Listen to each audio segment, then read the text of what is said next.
Yeah, I know it's a weekend. It must be difficult, to keep. Of course, though it's work from home, we are closer with our family now. We're staying with our family, trying to work, but work hours have actually increased, right? Because the lines are very blurred between what is work and what is life.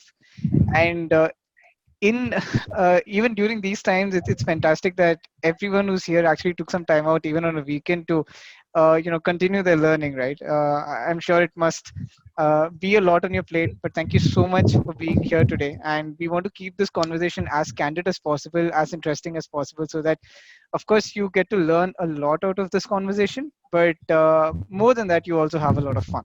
So that's the entire idea. And for that, we have a bunch of questions here that of course we are going to pose to Kiran, and I'll speak about Kiran very soon. But more, apart from that, we also have the Slido link here, right? So you guys can check the chat section. You must have noticed that there's a Slido link that we'll be where we'll be actually posting questions. We'll be taking your questions, of course. We'll be running polls. Feel free to actually go ahead and direct all your questions to Kiran and Slido, and also answer all the polls that we have there, right? So Slido is an important part of today's conversation. So please don't miss out on that. Great. So we'll get started, Dipan, then. Cool. I think we need to respect everybody's time who's here already. Um, so let's get started. So guys, this is how we plan today's session, right? We are trying to basically break this session down into some parts, right? That is, we've actually tried to structure it as, of course, an activity first, a small activity to get you all warmed up, right? Post that, we'll have an introduction to the speaker, about the speaker. We'll know a little more about the speaker as such. Post that, we are going to have the actual topic, market fit related questions, right? How exactly did Cell do and Amura actually achieve product market fit? And the last part would be basically regarding bootstrapping versus VC funding as well. So that's the way we've structured this call. Of course, this is a 1 hour session, and post that, we're going to open it up to you. I know that you'll have a lot of questions for Kiran, so we're going to open it up to you. So that you can ask all the questions that you have, right? So this is how we're going to do it. So what I will do now is I'll hand it over to Dipayan, who'll start off with the activity so that we can get warmed up, and then we'll proceed right into the session, right? Yep. Yeah. Uh, Hi everyone. Thank you for taking your time on Saturday, on a Sunday evening, for joining us for today's session. Before we begin, a brief about the Product Folks community for those who are new and those who have been with us, obviously a great thank you. So the Product Folks is a volunteer-driven community run by product managers, product enthusiasts, product managers, product designers, product analysts, product enthusiasts. We run a bunch of initiatives. A couple of them is Learn PM with .me. That's a bunch of free curated resources for letting you get started into the product management journey. We host a couple of events. Now it's almost weekly, like 2 events a week at the minimum. So feel free to check us the upcoming events at the productbooks.com events. We host a breaking into PM session for people who are starting their journey into the product management. So those episodes are there in the YouTube channel. So check Product Folks at YouTube as well. And we host the live sessions as well. And also we host Founder Stories. This is the fourth Founder Stories of the season. We have Kiran with us, who is a co-founder of Amura as well as Seldo. Um, yeah, and before we begin our today's event, like as Akash mentioned, we have a small activity for you. So there is simultaneously a poll running on the Slido, so um, feel free to join the poll. And for everyone, I am very happy to see that 63% of you feel that the lockdown has made you productive, and 25% says that it has been claustrophobic, and 13% says that I absolutely loved it. And the interesting is that 0% says it has been demotivated. So that's a very good result, I would say. And thank you for giving us your opinion. So I'm going to quickly share something. This will be just a small activity. I'm going to share my screen. Akash, can you allow me to share the screen? Yeah.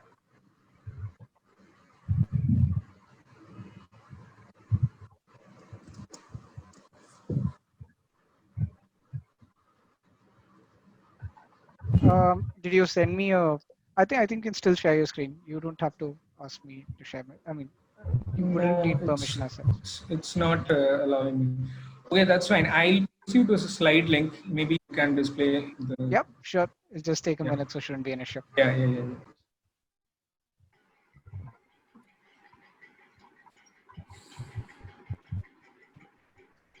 All right, guys. So to everybody who's joined now, like I mentioned before, we're trying to structure it into some parts. We're starting off with an activity, and then we'll go into the introduction, the PMF related questions, and finally VC versus bootstrapping. And we will ensure that you can actually go ahead and ask your questions after that, right? So that's the idea. And I'm going to start sharing my screen now with you. So here you go. Right. So that's Kiran for you. Just give me a second. Maybe you can go to the next slide. Yep. Yeah. So I guess every one of you are familiar with these two logos. A small question to you guys is that maybe you can just put your opinion on the chat. Which of these companies do you think is working in the vertical marketplace? If you don't know the company, just feel free to type in left or right. Maybe you can just type in the chat. वो vertical क्या होता है? Vertical को हिंदी में क्या बोलते हैं? Vertical को हिंदी में क्या बोलते हैं? All right. So yeah. So if you are not aware of vertical marketplace, that's fine. But in case you are aware, please feel free to type in your opinion.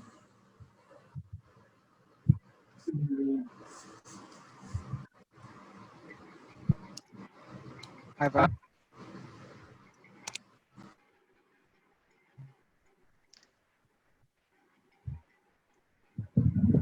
We'll close this out in like 10 seconds from now. So, yep. So we are seeing we can go faster. Uber, Rapido. Okay, it's a mixed opinion.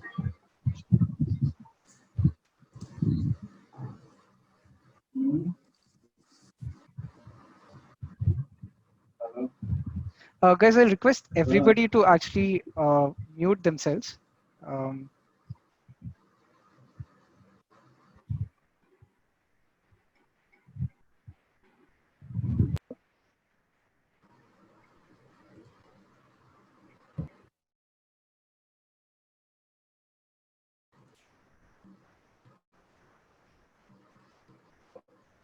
Okay. Yeah. So I guess we are good with this. Akash, would you like to proceed to the next slide? Yeah, sure. Maybe, Dipan, I was wondering if you could tell them why, Okay. Yeah, then let's close this out first. So I see a couple of in the chat that someone mentioned Uber, someone mentioned Rapido, someone mentioned that since they serve only scooter market, whereas Uber serves multiple verticals, right, from food to cabs. So yes, Uber serves the horizontal marketplace, and Rapido is just a bike sharing platform. Uber, even in terms of the ride sharing, Uber has bike, auto, cabs. So Uber serves a horizontal marketplace, and Rapido serves a vertical marketplace because it's dealing with only one particular category. Now, why do you guys think that Rapido, in spite of this, has a competitive advantage over Uber? Like any idea? Like, you want to quickly type in the chat. Why do you think Rapido has a competitive advantage? Okay, someone mentioned that price. Okay. Anyone else? Supply, availability, okay. Focus.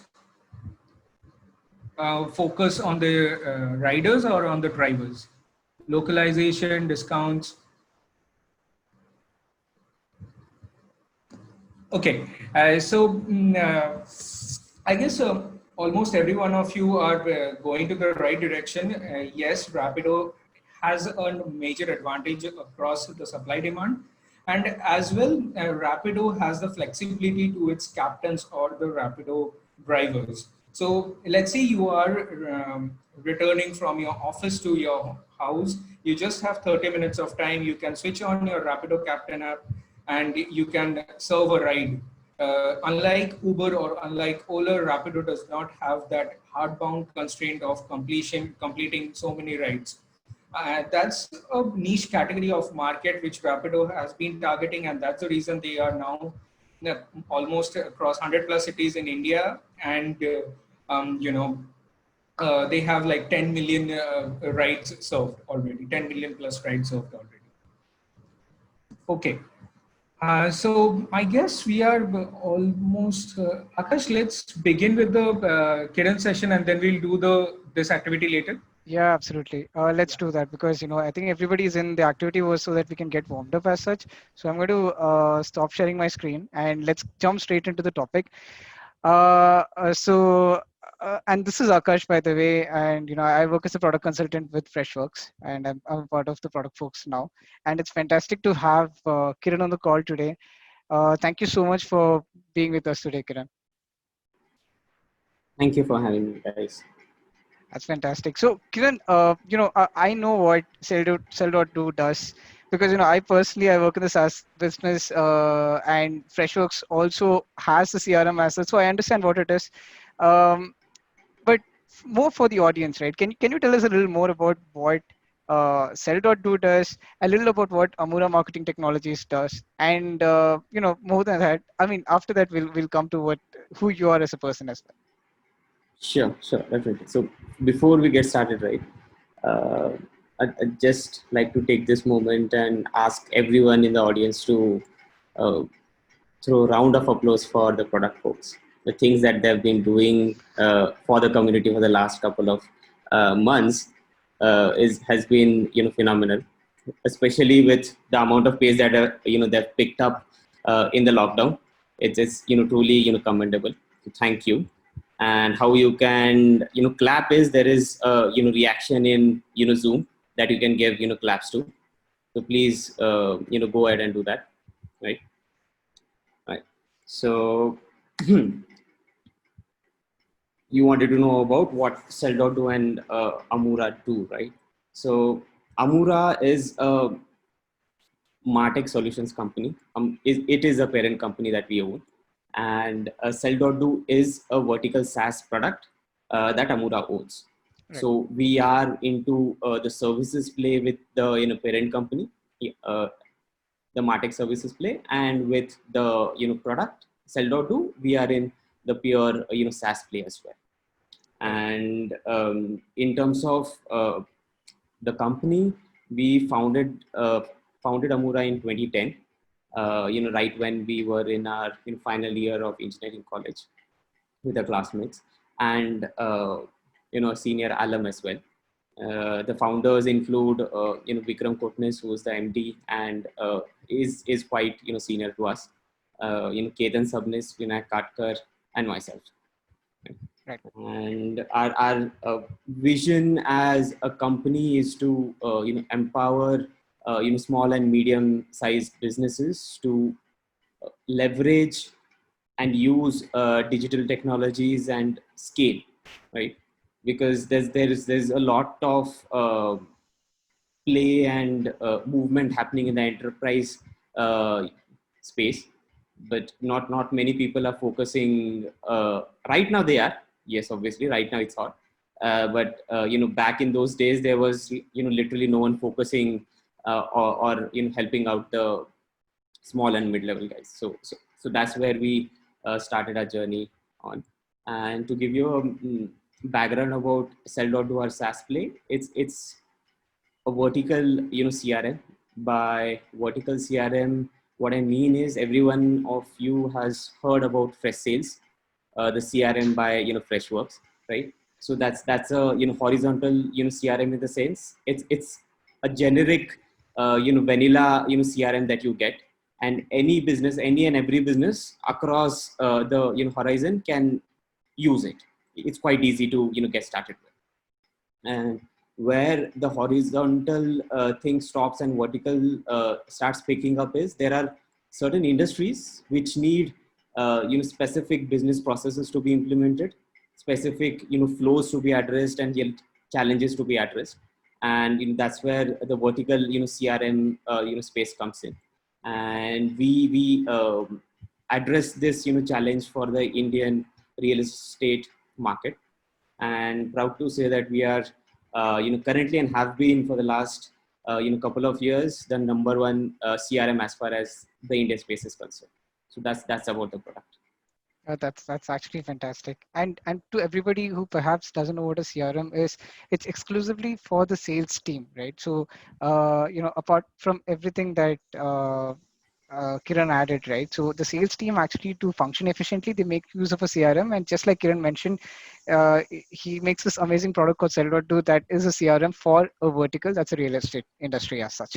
So thank you so much for mentioning that, Kiran. But one thing that actually caught my eye was, you said you started the company in the final year of college, right? A lot of us actually don't have the guts to do that. I really want to know, where did the entrepreneurship drive come from? Like, was it always there? Were there certain incidents, or was it your friends, college seniors? What was it like? Okay, so this actually triggers a beautiful memory, right? Which till now, to be honest, I never thought of, and my bios across all the professional platform mention that I'm a first generation entrepreneur. But Okay. now that you have asked about family, this is where this triggered that, well, I'm not. And then I'll tell you where the history comes from. My dad's a civil engineer, right? And he's worked with the Maharashtra government in the PWD department. And right in the year that I was born, 88, he left his job and started a construction company. So, well, I guess there's some basis to what I think and how I think, that is coming from there. Right? And apart from this, being born into a typical South Indian family, right, who moved to Pune, Maharashtra in the late 60s, with all the siblings being computer engineers, doctors, and everyone, it's the pressure was always on, right, to do something. Yep. So and it's the other side of the story is, well, it's quite funny, right? In our final year, the first sem of the final year, right? So the college that I studied from is College of Engineering Pune, COEP. It's one of the oldest engineering institutes in Asia. Formed in 1854. So IBM used to come for internships, and they were these internships were highly coveted, because just the internship amount, the stipend that you used to get was around 16,000 per month. And Alright. back in 2009, this was Yeah, huge, yeah. right? So everyone was excited, and we gave the cons, the aptitudes, and personal and everything, and the interviews went great. But for some reason, you picked up few, and they didn't pick up few, and I was on the other side, Right. who didn't get picked up, in spite of being extremely confident about making the cut. And that kind of pissed me off a little bit. Okay. Because obviously childish of me to be pissed off about. But yeah, so that's where that thing got ticked off. And we were already doing an internship with one of our alums in our third year, who had his financial services company, like based out of India. And while this was happening is when he pitched us, saying, I want to do something in the product space. out of Pune, which is very rare because there were no product companies coming up. And fresh from the being pissed off space, I jumped off and says, yes, let's try it out. Worst case, with the COP degree, job तो मिल ही जाएगा. एक दो साल में नहीं हुआ, कुछ नहीं हुआ तो जॉब तो मिल ही जाएगा. So that's how it all started. Right. Awesome. That's actually great to know. And it's basically, if you look at what you've done, you're both in the product space and you're in the services space, like space. So I just want to understand the inception of the company. I understand that you joined Fin services platform of your senior, but how did the other part happen? Like, how did you start off your own company? So once we agreed to do something together, right? Based on some of Vikram's existing contacts, we identified a space for and CRM for the auto dealerships in the US. Right? And so we thought, let's give this a shot.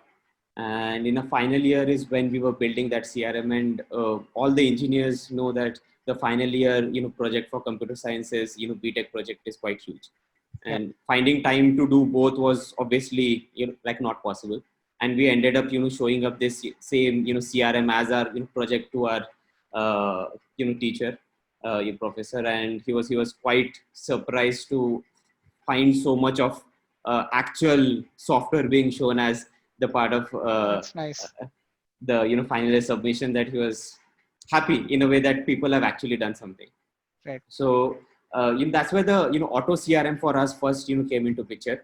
And once we after a graduation, once we started doing this full time, we did get a few customers there, and we were trying to push it, but unfortunately it didn't work out. We tried for around a year or so, but it did really work out. So the thing was, we were relying on one of our partners there to be our eyes and ears out there, right? And we were completely kind of relying on him in terms of whatever inputs were coming and building the product like that. And that I realized later on was one of our biggest mistakes, and the lesson, big lesson which is even useful today for me is trust, but make sure you verify, right? So and since that was the auto CRM wasn't working out, and we being bootstrapped had to do something. So that's where the services play came in. And digital was quite hot in the US market at that point, 2010. By digital I mean Google advertising, all your websites, portals, making sure you have capability to sell your cars, inventories online, and all those jazz. So we started giving those services to the same auto sector over there. And when we were doing this, few of the family friends here in India who were in the real estate business also showed some inclination towards it, and we started offering the same services here. But it was so difficult. And let me give you an just the extent of what the market was back in 2010 here in India. For us to ask for 10,000 rupees to spend on Google ads back in 2010 was extremely difficult. People are not willing because they never heard of it, saying someone will come on a website and click, and it will land onto a business opportunity for me, was unheard of in India. Right. And US it was already picking up.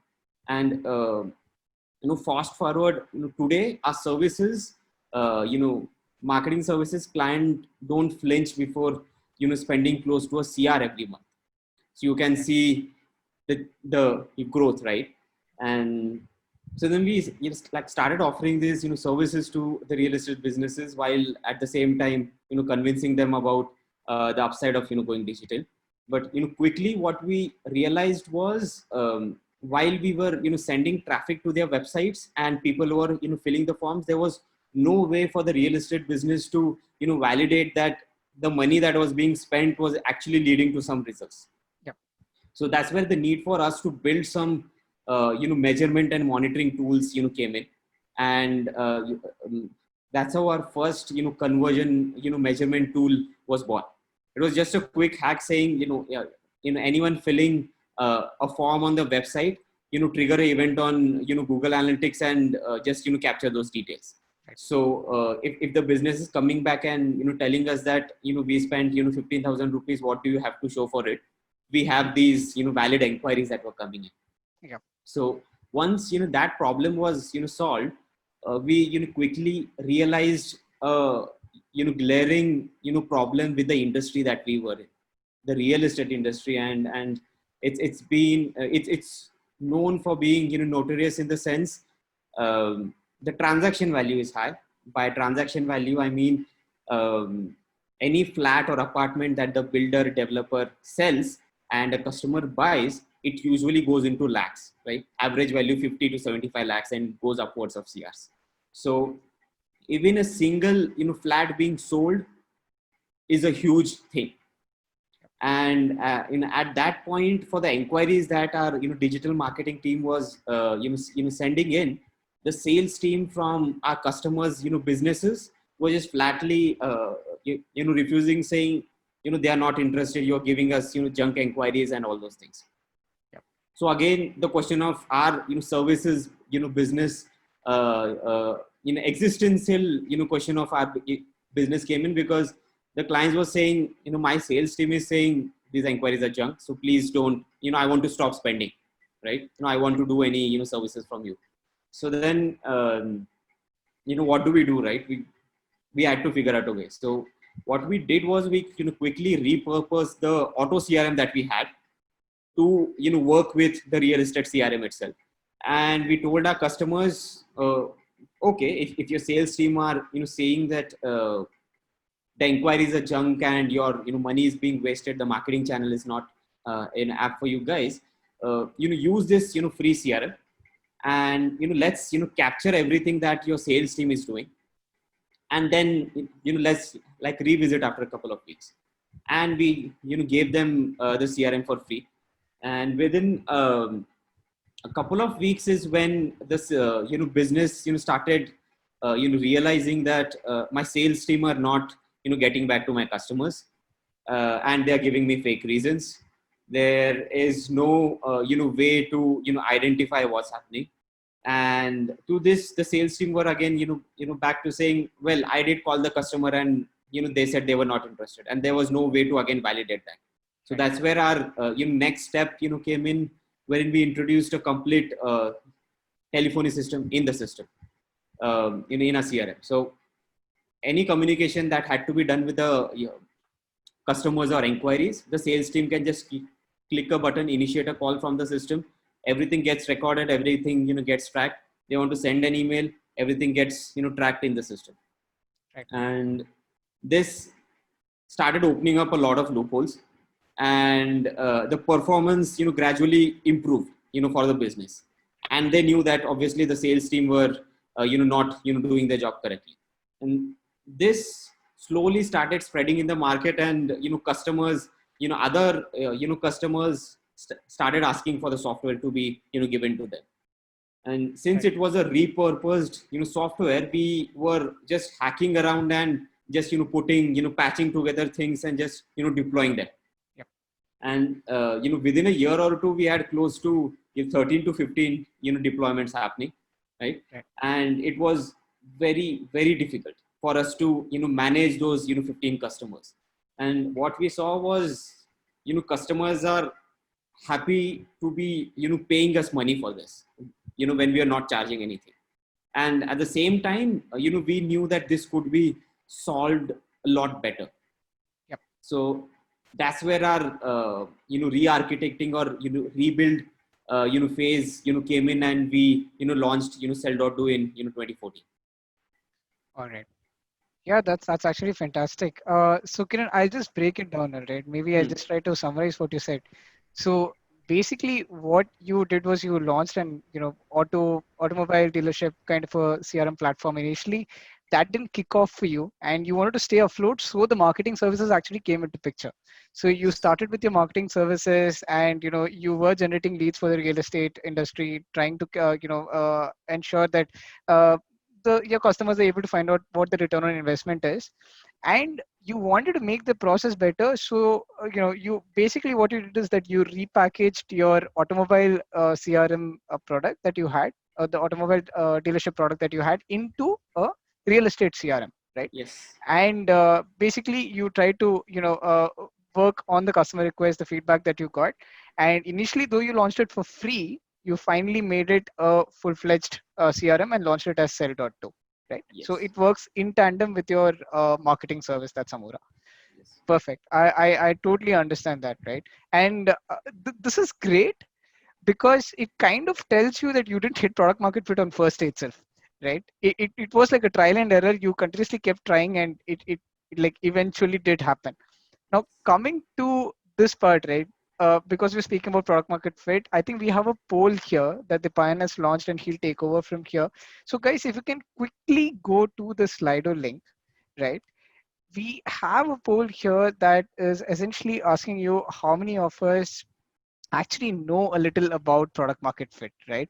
So it will be fantastic if you can give your comments there. And you can see anyone who's not had access to Slido, you can see the link right there, and the number 67894 is right there. So just type that in, get in, answer the question. We just want to get a sense of how many of us actually know what product market fit is about. Yeah, so meanwhile, the poll continues. So there was a poll I had put in a couple of minutes ago asking people what fears them from starting up. So, Kiran, your journey had been like, if you see that the route had been a college year, final year project. That's from where the idea came in. And what people had mentioned that the product innovation or idea hinders them from starting up. That's like a 57% of their opinion. So that's a good thing to know. So, Kiran, regarding the product market fit, my first question to you will be like, do you think that Sell.to has hit the product market fit at this stage or as we speak today? Uh, yes, I would be happy to say that it has, and it did that in the first year itself. And why I say that it has hit product market fit is purely because how I look at product market fit, right? It's for me, a product has hit the PMF when people remark about it without you asking for it. And this is only possible when you are indeed remarkable, right? And it's what by remarkable I mean that they have been delighted, and they want to share with others as well their delight and their experience. This is nothing but word of marketing, right? Word of mouth marketing. Simple, pure, organic, the only free marketing channel that you have. Everything else you have to pay in some way. And it's goes without saying the power of word of mouth as a driver of growth, right? Be it software, be it hardware, for any business, that's the best that is out there. So for me, it's when you have as low churn as possible, you're not spending on marketing, or you're spending minimal on marketing, and you're still growing at an phenomenal space. And if you take our example, for the first 3 years since we launched in 2014, we had zero churn, absolute zero churn. And at the same time, we were growing close to 100% year on year. Right. So and the other thing for you to probably think about is what is the value that is coming out to your customers, right? This is something that is called as value hypothesis. It's essentially it underlines why a customer is likely to use your product, right? And how is he going to use it, and eventually how or what business model you're trying to figure out for you to get paid for it. It identifies the feature that you need to build, right? It identifies the audience that you would eventually sell it to, and it also helps you identify the business model in which you might expect some kind of return for your idea or the value that you're giving. Amazing, amazing. Like specific to Sell.do, do you guys have any specific KPIs or metrics to track or to understand the PMF? Yes. So if I have to take our own example, right, we have a couple of metrics that we continuously track. First of them, which is part of the Holy Bible for all SaaS companies, is your churn ratio, right? It always needs to be under control. Okay? And then the second aspect of it is are you getting any referral from the customer without even you asking? Because for 4 odd years before we took our product seriously, and this is quite bad of me to say this, before we took our products seriously for the first 4 years, the business was running on its own, literally. We had zero sales and marketing focus on the product. We were only focusing on the service, and this thing on the side was just growing. And the amount, so if you have to convert it, right, there's this one other metric that people can look at. It's called NPS, or Net Promoter Score, and it indirectly says the same thing whether you are willing to refer it to someone else, right? And if the holy metric to look at there is anything above 40%, you're good, right? You have hit there. Yeah, that's actually fantastic. And Kiran, Yeah. I really wanted to mention this because I work in the SaaS space as well, and I understand how difficult it is to actually manage churn. So I think we have a lot of college grads also in the audience, and for them, essentially churn is the number of customers who are perhaps leaving your business and going away, right? And if you really look at SaaS subscriptions, what happens is that because you're paying, let's say, a monthly recurring value, it's a small amount, and it gives you full power to just take all the information and move to any other system. So it's as easy as that. And for Sell.do to have, let's say, zero churn, right? That's actually fantastic. And that shows how customer centric that product actually was. So this is something I wanted to really mention, Kiran. So that's amazing. And I want to also talk about the poll here. So you told us about what you feel is product market fit, as how if you've delighted a customer, if they feel it's remarkable, that's what a product market fit is. So 48% of our audience actually feels that a product has achieved product market fit if it has enough traction, right? Or there is enough popularity of that particular product. And about 38% say that it's all about the revenue. It's about profitability. If the product is hitting, enough profitability, that's what actually matters. And there is about 5% of the audience that says PMF can never be achieved. So I think that's what's interesting. And this, I'm particularly intrigued about the last part, right? Because in a way, if you see, right, PMF is not a moat, and what moat is a unique advantage that you have that your competitors don't, and that's why you are growing. And PMF, once you have achieved PMS, the journey doesn't end. PMF is never an event; it is a process, right? Because market changes, right? Your customers change, because obviously you have achieved your PMF for a particular segment of customers, and you want to grow, and you will never remain stagnant or limited to the set of customers where you achieved your fit. You would always want to grow, and the moment you grow, new set of customers come in. That's where the fit starts going up and down, and you again need to calibrate. So it's a continuous journey that you need to keep your eye open out for. Perfect.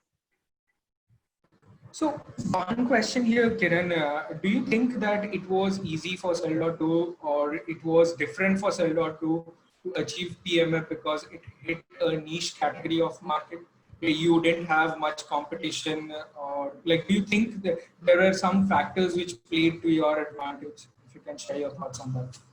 Okay, so it's not like we didn't have competition. The biggies of the SaaS world, right? Salesforce, Microsoft Dynamics were all present, and we captured the enterprise market from them. We literally replaced them.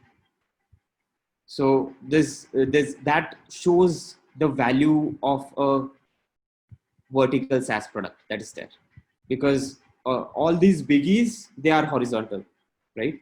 You obviously you do have vendors and partners who customize and implement, but there are two challenges over there. First, itself, these horizontal big players, they come at huge cost. Second, the vendor partner who is implementing this, right, who is customizing this for your use case, he is a software implementer. He's not a business person. He doesn't understand your business. And the game changer that we had was giving services to the real estate business, right? We were learning more about the business than anyone else, and that's what gave us the unique advantage of being in the system, understanding what is happening on the sales front, what is happening on the marketing front, and then building the product that was actually solving the challenge. So in an essence, you guys hit the B2B space, but more focusing or more being customer centric towards a particular vertical, right? So do you think that these metrics which you just spoke about would have been different if you were dealing with a product in a B2C, complete B2C space? Yes and no. Yes, because when you move to B2C, you are dealing with more from a consumer behavior and psychology perspective. So what you do, how do you do, the how part of it matters, right? That's where the brand and the emotional aspect plays a huge role. Whereas in the B2B space, the relationship and the value that you're giving matters a lot, because B2B, you don't have millions of customers. Yeah, you have handful, you have hundreds, right? If not millions. Whereas in the B2C space, unless and until you hit that scale, because your return from a single consumer is very low, just because you are in that volume game. In B2B, the relationships are what matters. And one thing which I've learned in the last couple of years is it's very important to know your client, the business that you're selling to. And in B2B, usually there are two set of users for you, right? First, the kind of user who is actually going to use your system, right? The sales executives or the marketing people or the IT people, whoever it is. And the second set, who is the decision maker, who is going to decide whether he buys the software or not, which is typically the owners and CEOs and IT heads. It's very rare that both of these are the same.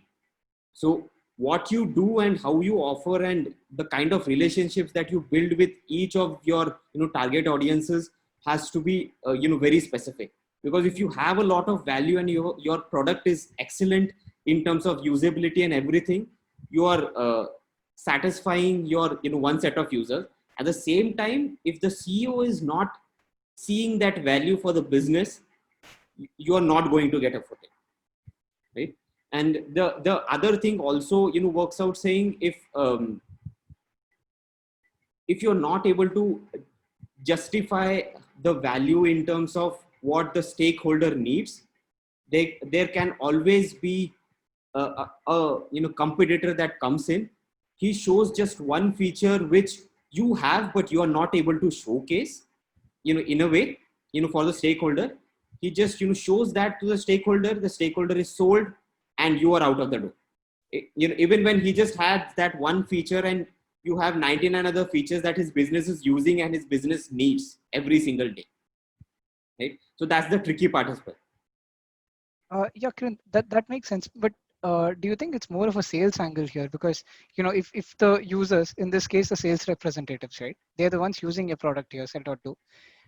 They're very happy with the product. But do you think it's more of a sales perspective where you have to convince the the other stakeholders, the decision makers, as such, the CEOs, the IT heads? See, yes and no. Yes, because the sales guy has to modify his pitch accordingly. And where I say no is, a stakeholder or a CEO would always look for complete visibility on the business. He is interested in two things: is the top line growing, and is my bottom line productive, right? And the way he looks at value is, he doesn't want to spend more, but he's getting more value. If you take our example itself, right? We are a CRM player, right? And for us, if we are giving the CRM features and capabilities, we are good as a product, right? We should not be thinking about anything else. But let me tell you a great example that we encountered.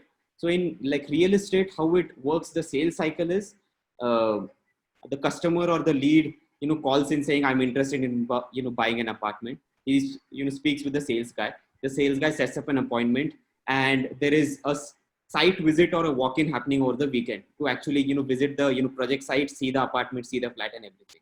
And to add value, what the real estate businesses started doing were, they started scheduling Uber pickups, just to be a differentiator, saying we'll send a car to you, you just have to sit and come, and we'll do everything. So if we had said that we are just a CRM player, and this pickup thing is not our problem, we could have probably not added that delight value. Wherein what we did was, whenever the customer was scheduling an appointment in our system, there was a pickup option, and we did integrations with Ola and Uber. Right.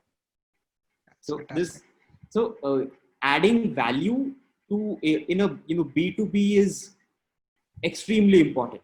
So we achieve this by giving deep business integrations, so that the client client doesn't feel that the tool that is paying so much for only does one function, right? It integrates across the board, and it's driving me value and giving me visibility wherever I need. So it's not necessary that you have to go ahead and build all those features for yourself, because that's not your niche, you're not the expert. All you have to do is enable that, so that it's not a blocker. Yeah, that actually makes a lot of sense. So whatever you can offer your product's capabilities, yes, build it out. What are the other features that are possible that is not really part of your functionalities as such? Build a marketplace where you onboard other players, in your case Uber, Ola, and so on, right? That's fantastic. And I actually have one question to add here, Kiran. I wanted to ask you this: when you mentioned things that tell you when you've hit product market fit, right? You spoke about basically churn being less for a SaaS industry. You spoke about how there is word of mouth marketing that's happening. Customers are being your champions here. They are telling other customers about you. If you really look at it, these are lagging indicators, right? What I mean to say is, let's say I create a product today, and I launch the product, and by the time I realize that there's very less churn, or by the time I realize that there's no word of mouth happening, by the time my product is already down. like I've spent a lot of time with nothing coming out of it. What is a leading indicator? How do I actually figure out in the process, right, as soon as I launch a product, that my product is functioning or not functioning? So I would ask you to quantify what do you mean by launching a product. Okay, so all right, so launch is again a very subjective term. I understand. Let's say I built a product, right, and I take it to customers, and customers started using the product. Now, how do I get this immediate feedback, or how do I understand that PMF may or may not happen? How do I not wait for customers to do a word of mouth, or eventually churn to happen? Because that's after they get frustrated. But what really happens before? So it's, for me, how I look at it is, fine. First, you need to try and understand the space that you are trying to be in, right? Try and understand and uncover the challenge that your customers are facing, the problem that your customers are facing, for which you think your product might be a good fit. Okay? So this, speaking to your customers and trying to understand that is highly important. And one thing that I've found helpful is, don't blindly listen to your customers in what they are trying to ask for, right? But rather try digging deeper and understand what are they trying to achieve with it. Right? Their core need for whatever ask that is there. And taking this core need is where you need to iterate and identify how do you fulfill, what's the best and the easiest way to fulfill this need. And for me, as I was mentioning to you the other day, right, value always comes first. When I'm trying to build something, I'm starting up or whatever it might be, I should always look at what value am I adding. Is it an incremental value? Is it going to help my customers? Once I identify the value, then comes the delivery mechanism, which is the product, right? And the last is where how part comes in. When how are you going to do the product is where the tech comes in. So a beautiful example that I'd like to state is one by you guys only, GrabChat, the chai networking session. There is literally nothing on the back end apart from you guys and hacking around in Excels, right? But it's solving a problem, right? It's providing that value. And as long as this value is being given, there is no need to build a product. There is no need to sit and code and productize it.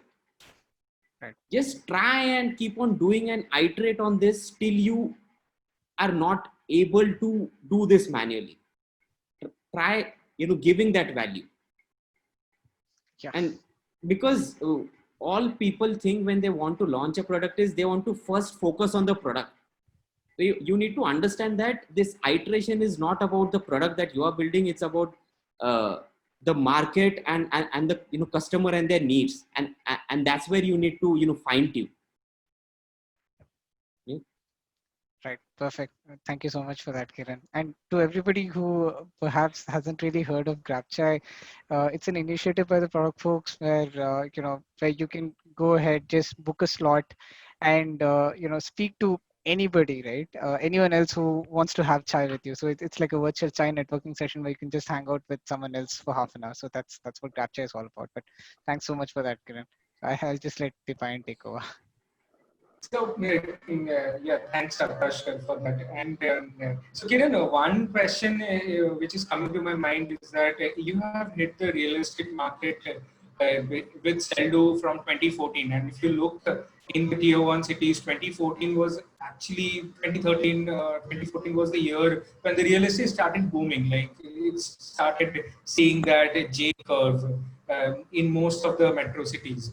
Like I have seen the same thing in Hyderabad, in Pune.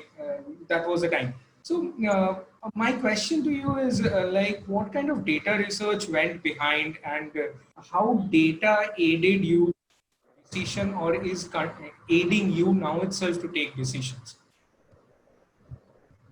So you mentioned about the 2013-2014 boom, right? And I'll be more recent and talk about the current lockdown situation. Yeah, Like real estate is absolutely. one of the major industries that has been disrupted, okay? And the irony is our teams, including our sales teams, our customer success teams, and even our engineering teams, are not finding enough times or schedule for the amount of demand that is coming for our product. We don't have enough people to give demos for the amount of incoming interest that is coming through. So even though the industry is battered down, and this we have we had seen in 2018 as well, when demonetization happened.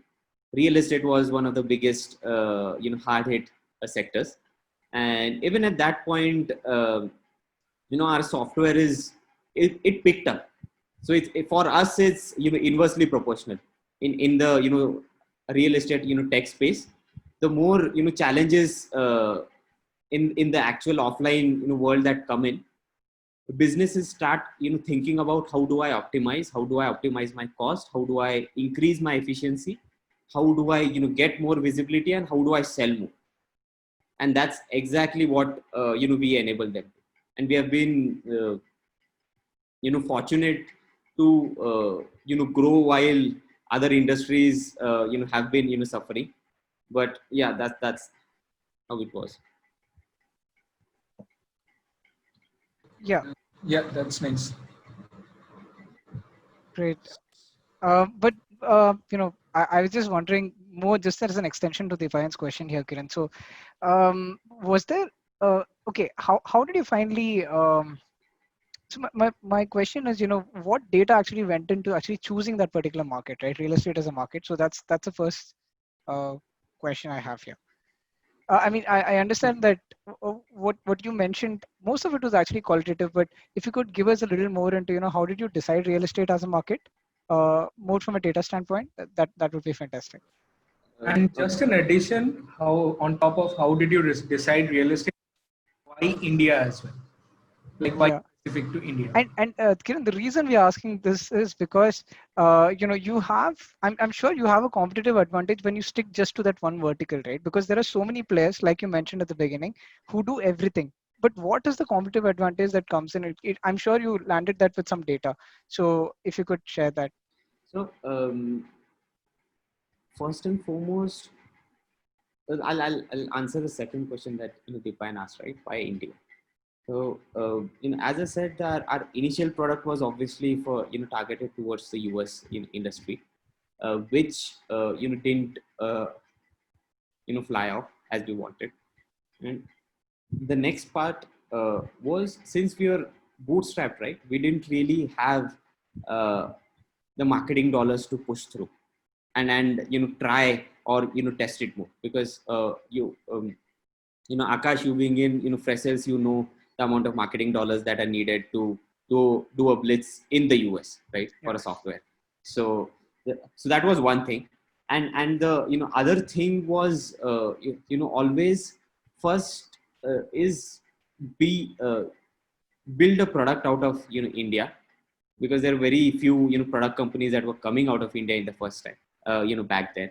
And second was, the market in India is so huge that is completely ignored.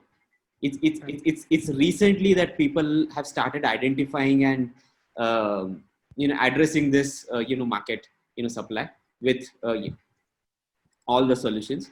But it back then no one wanted to focus in India, because uh, let's face it, right?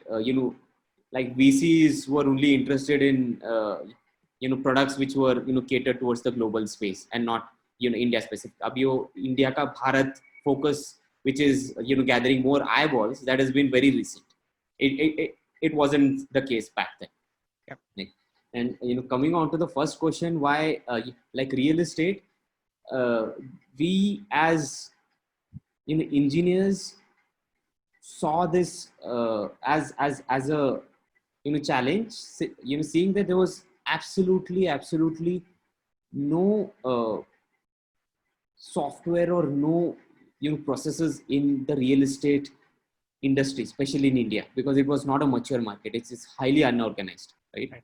And for us to be doing something where nothing existed at all, and people were highly you know, relying on Excels were their actual CRMs. Only the likes of Oberoi's and L&T's would actually use Salesforce back then.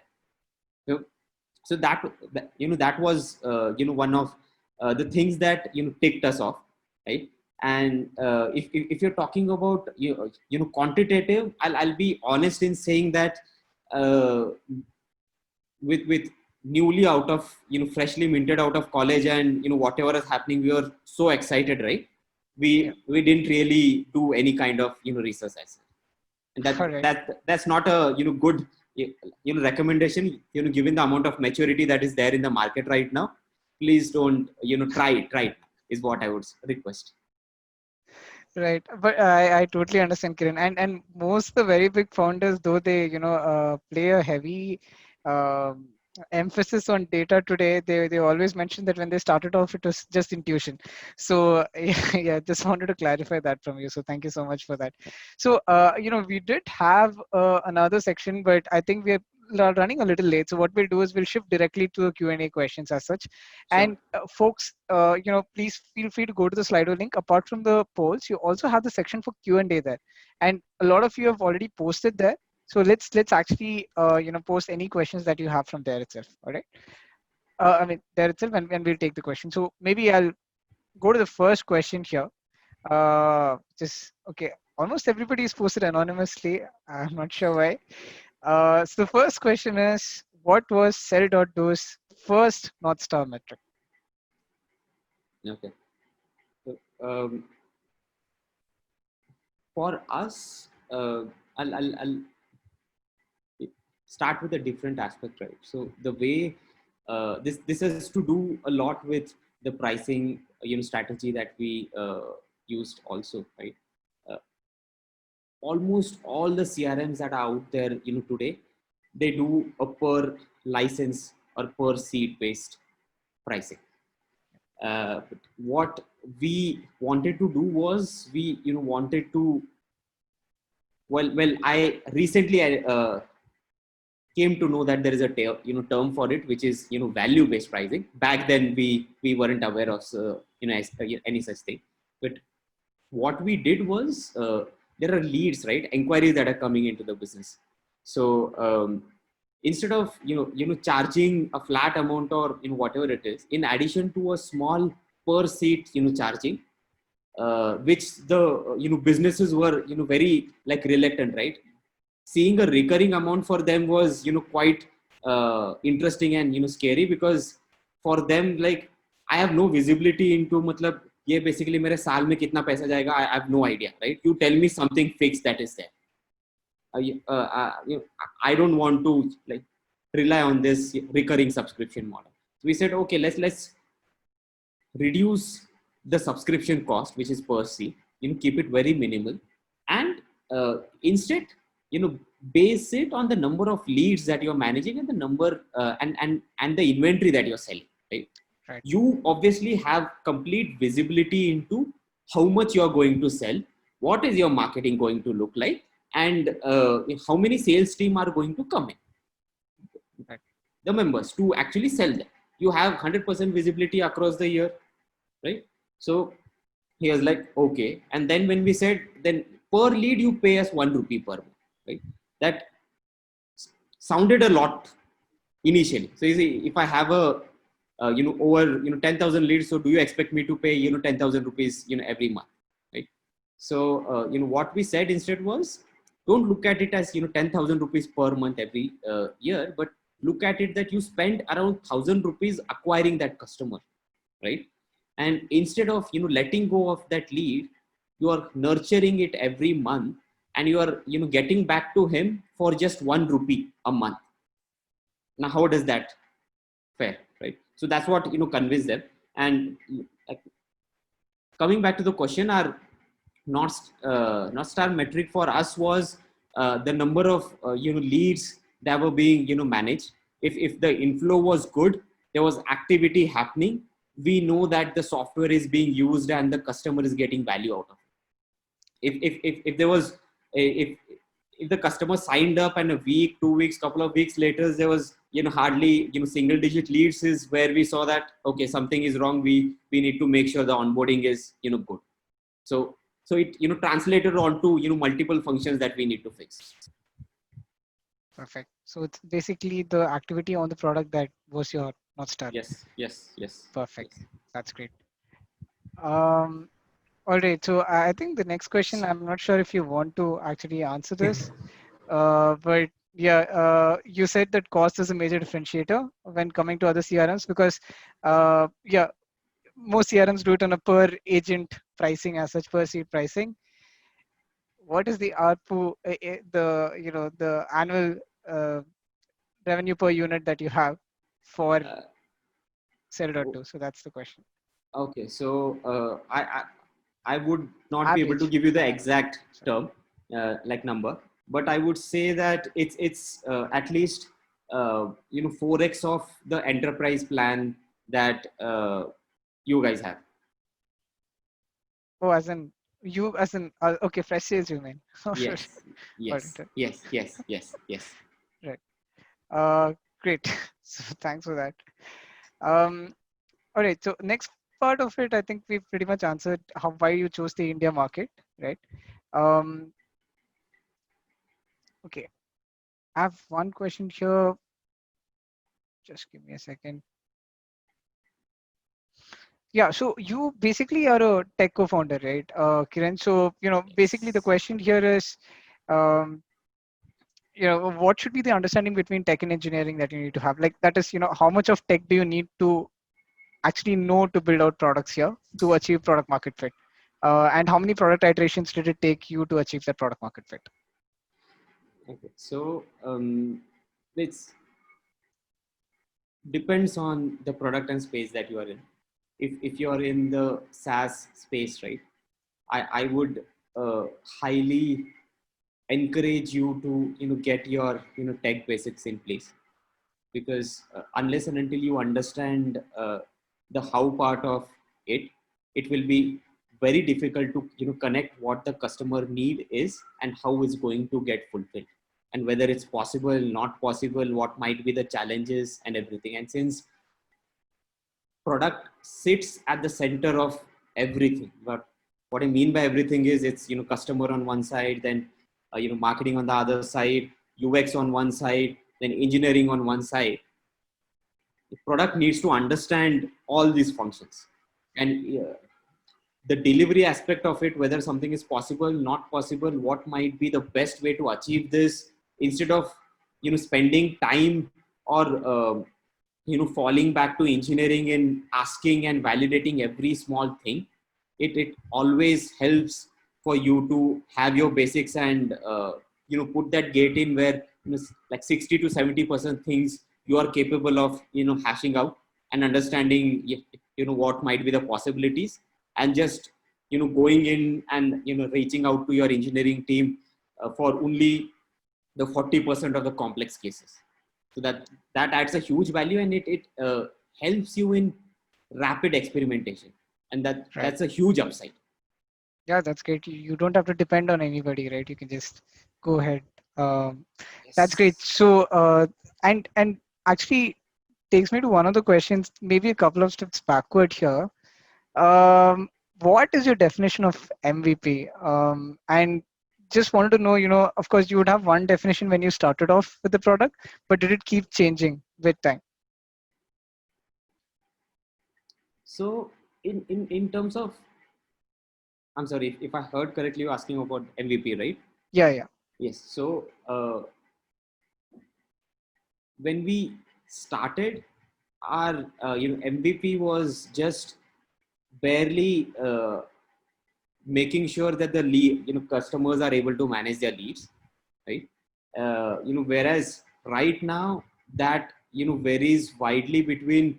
So the thumb rule that I usually apply is nothing unless and until it's a huge, complex new thing that is coming out. Nothing should be, cooking for more than 2 weeks. Right. It should, in its bare shell form, it needs to be, put out and it needs to be tested. We can't go along months and months of, dev cycle only to find out that, we crap. So your MVP, it needs to be as minimal as is, like Reid Hoffman puts it beautifully, right? If you're not embarrassed, right, by what you're putting out the first time, sorry boss, you're late. So it's needs to ship every single day. Right. Great. That's an amazing line by Reid. Yeah. I really like it how he put it. And so, yeah. Yeah, and just to follow up to that, how long did the first MVP take you? I mean, the iterative features, of course, we understand 2 weeks is the timeline you're giving, but what about the first MVP? If you look at it, our first, auto, CRM that we, built, it took around, 8 odd months, right? Because we were fresh out of college. Then the auto to real estate patchwork, CRM, we took about a month to, port that.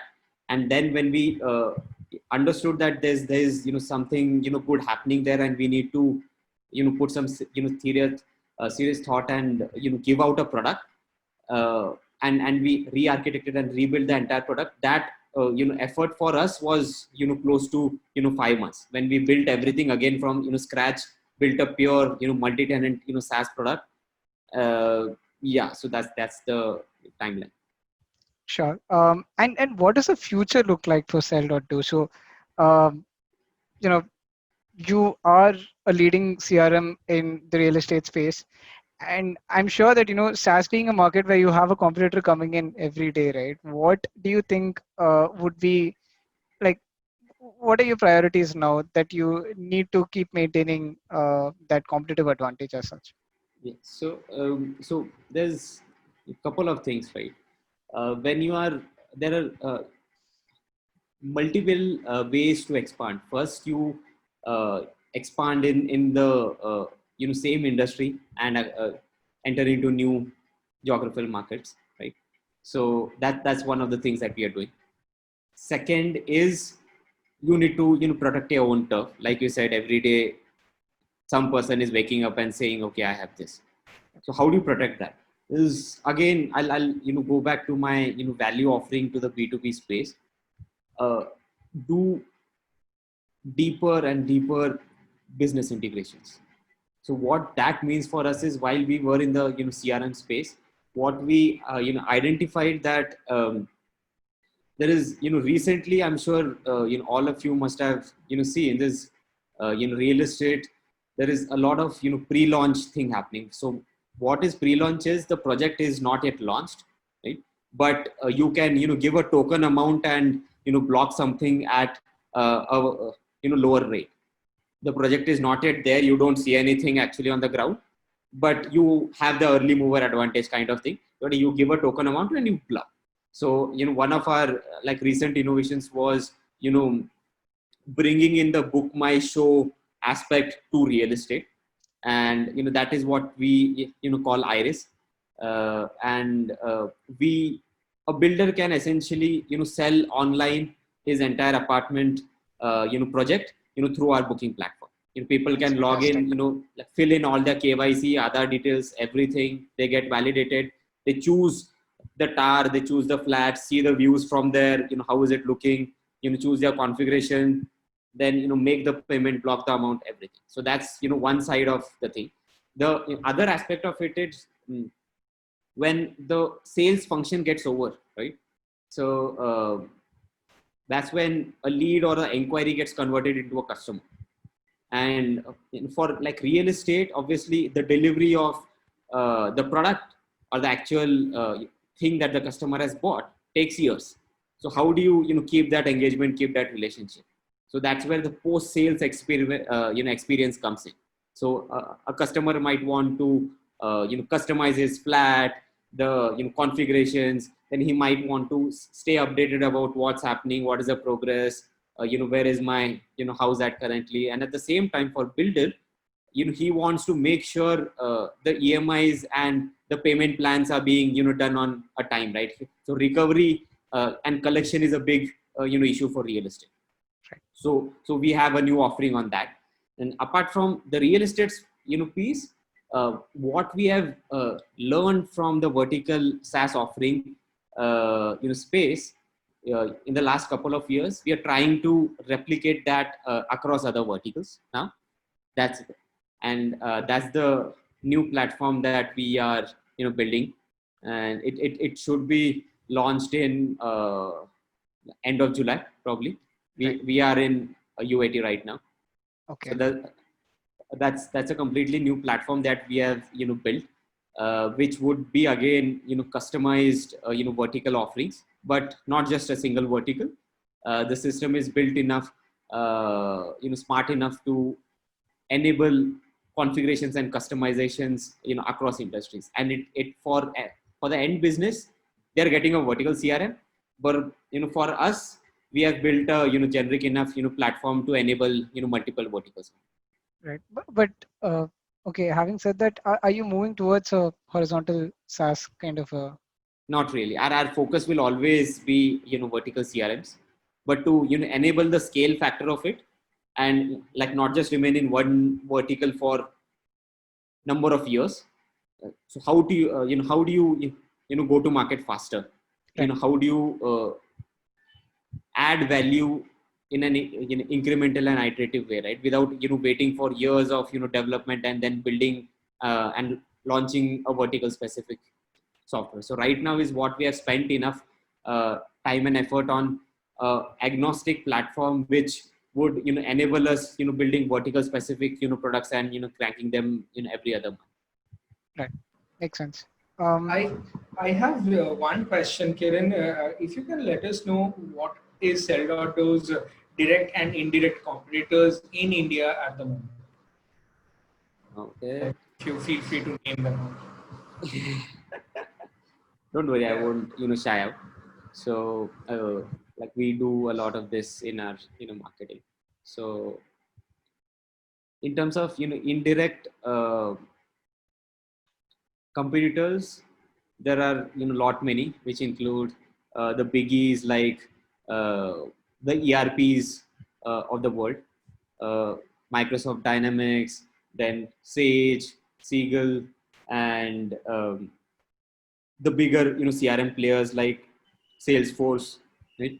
And now there are number of generic lightweight CRM players also, which are focusing on the India market, which includes Press Sales, which includes Zoho. There's a Bangalore-based company named Lead Squared as well. So there's a lot of horizontal companies trying to focus and sell customizations on their generic platforms. And there are I would say just 2 or 3 small time players who are vertical specific CRMs for the real estate, but they are very very very localized. They're not pan India at all. So I would not call them as competition as of now. Right. And maybe one final question from the audience itself. So you have a lot of data now. You've made a B2B product. You have so much data now. So the question, Kiran, is has Sell.do ever thought of building a B2C product based on the enormous data that you have? That brings me to the ethical aspect of it.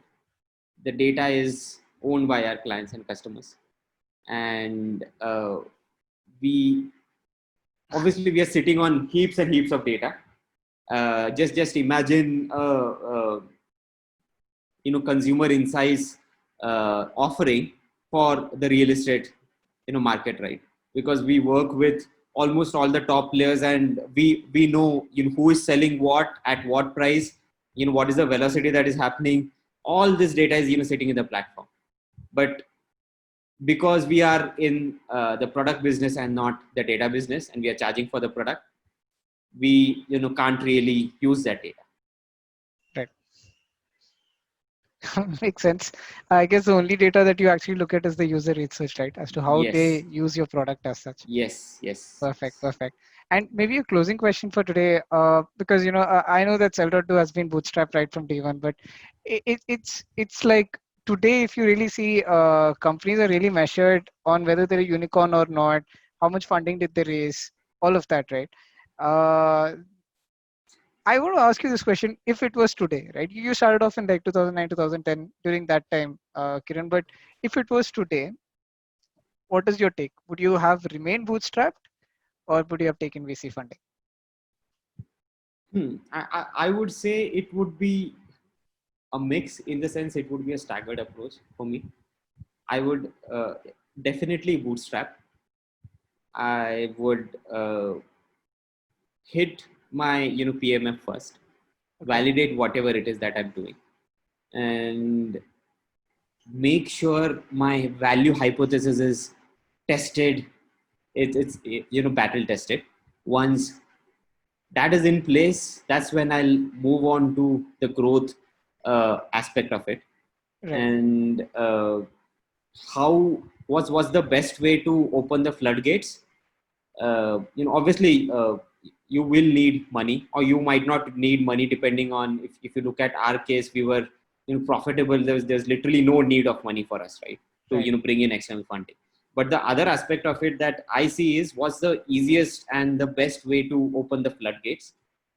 That is, pick up money from a tier one VC. That's Okay.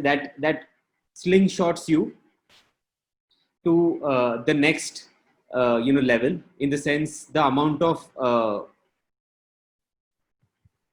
how should I put it, the amount of network that the VCs bring in, uh, not just their network of startups, the amount of hyper growth minds that start surrounding you, right? Yep. So I would value that more from the VC than the money aspect of it. Yep. Makes sense. Yeah, That's the advice absolutely they can right. give, they can act as consultants. That's actually brilliant. Kiran, I guess that's about it from my end. But I think one thing that we did have a chat before this call as well, and one thing that I found it very interesting in that particular chat was this piece that you mentioned about how when you've like, let's say you take your product to the customers, right, and you wanted to measure how valuable it is to them, you kind of raise a survey as to what would be the reaction in case the service kinds of shuts down, or would they be like disappointed? So I just wanted to know your take on that, because for me personally that was very interesting. So yeah, if Yeah. you could. Yeah, that's the that it was a growth survey that was popularized and found by Sean Analyst, who has been a growth enabler at the likes of Dropbox and all, right. So he's the one who coined the term growth hacker. And how he puts he uses this as a quantitative indicator for PMF. And this is what I'm sure many of the guys in the audience might have read about, the superhuman growth engine.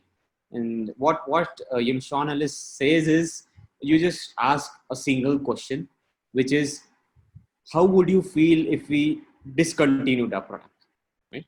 And the people that are saying extremely disappointed as the answer is the market, is the set of audience that you need to go after. And these are the ones who will take you ahead.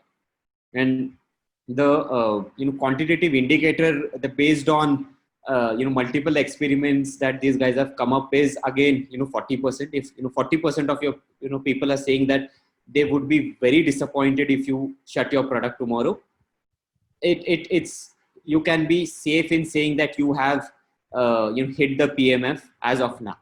Again, it's a journey, it's a process. So at that point, yes, you have hit your PMF. So that's what it was.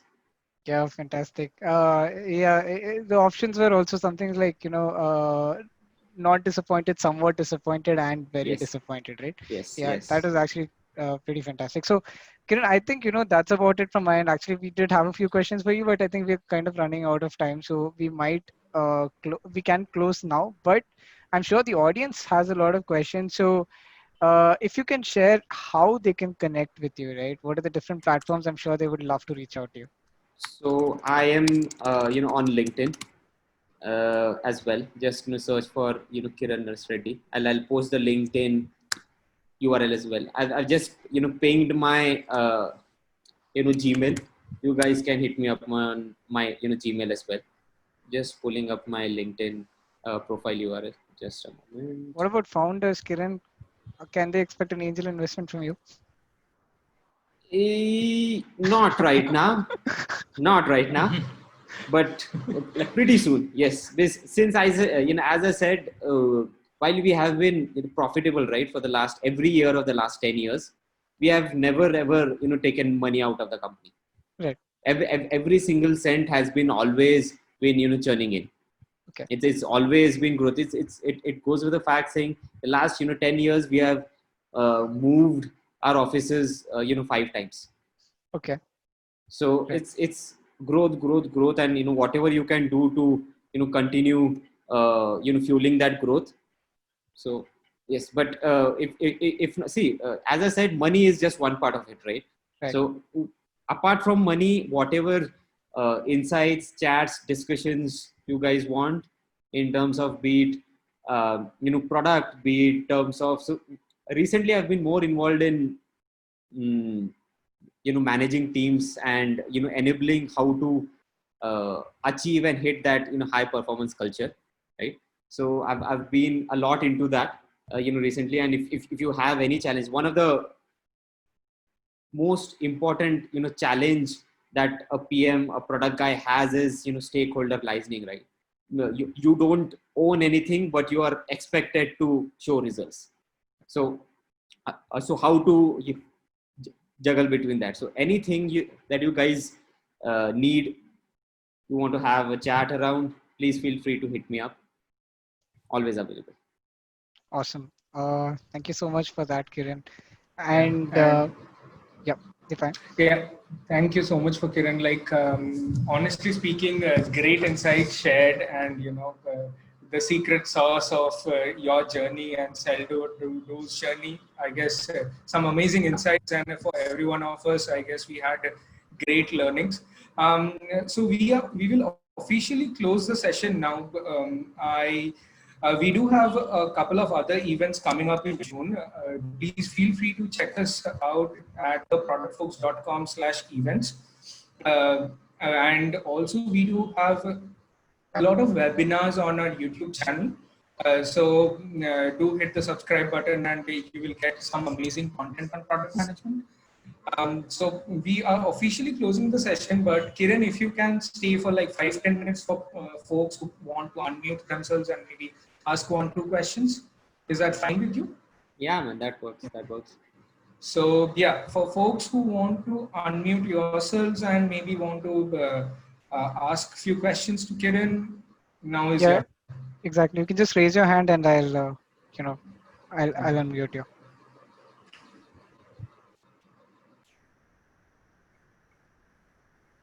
Or if you can just send a chat, even that is fine.